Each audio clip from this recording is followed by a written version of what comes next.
Cap de setmana mogut, esportivament parlant, doncs el Club Bàsquet L'Escala feia la presentació oficial de tots els equips que conformen el club dels més petits fins als més grans.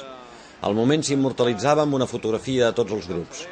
Una presentació que va omplir les grades del pavelló i va aconseguir crear un ambient molt agradable. Després de la presentació, el primer equip de bàsquet, el sènior A masculí, s'enfrontava contra el Vilassar de Mar a la 7a jornada.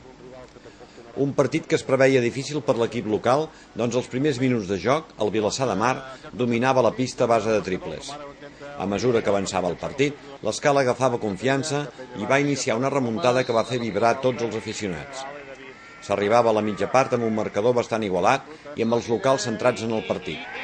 No sabem què va passar dins el vestuari durant el descans, però a l'iniciar-se la segona part, els escalencs van sortir a totes i van aconseguir remuntar el marcador amb jugades molt ben traçades.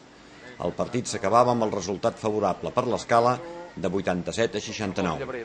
Després de 3 jornades sense guanyar, l'equip local va tornar a gaudir del sabor de la victòria. I aquí s'ha de continuar perquè aquí no te pots dormir ni un moment. Llarga per l'Ivan.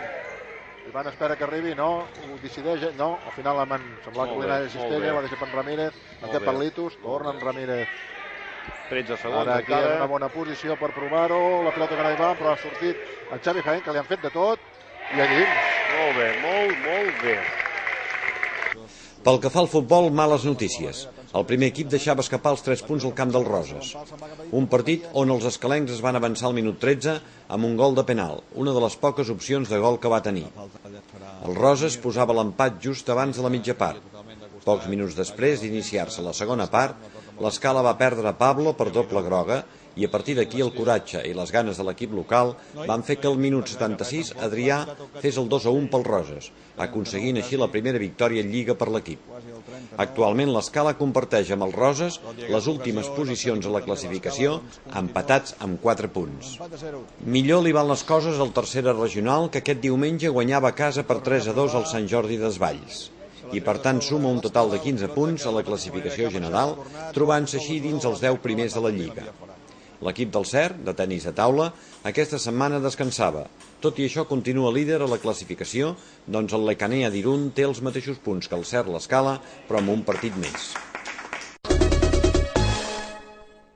Pel que fa als resultats esportius d'aquest cap de setmana són els següents. En futbol, Primera Regional, Roses 2, l'Escala 1. Tercera Regional, l'Escala 3, Sant Jordi Desvalls 2. En categoria veterans, Senins Sistemes, l'Escala 4, Veterans de Bordils 0. Juvenil A, Banyoles 3, l'Escala 0. Juvenil B, Vilajuïga 6, l'Escala 0. Categoria cadet, l'Escala 5, Roses 1. Categories més inferiors, Infantil l'Escala 5, Cadaqués 2, Benjamí Promoció Vermell, l'Escala 9, Figuera 0, Benjamí Promoció Blau, Figuera 7, l'Escala 1. Passem als resultats de bàsquet. Sènior A, l'Escala 87, Vilassar de Mar 69, Sènior B, Campdevant el 90, l'Escala 93 i en júnior l'Escala 42, Llançà 92. En categoria cadet, Castelló 52, l'Escala 56, Sènior femení, l'Escala 71, Vall d'en Bas 44, Infantil, l'Escala 61, Olot 53. La categoria preinfantil descansava. Categoria premini masculí A, l'Escala 65, ADPAF 41, premini masculí B, Mas Mitjà 121, l'Escala 16. I acabem el bàsquet amb la categoria de premini femení, l'Escala 23, les Alzines 52.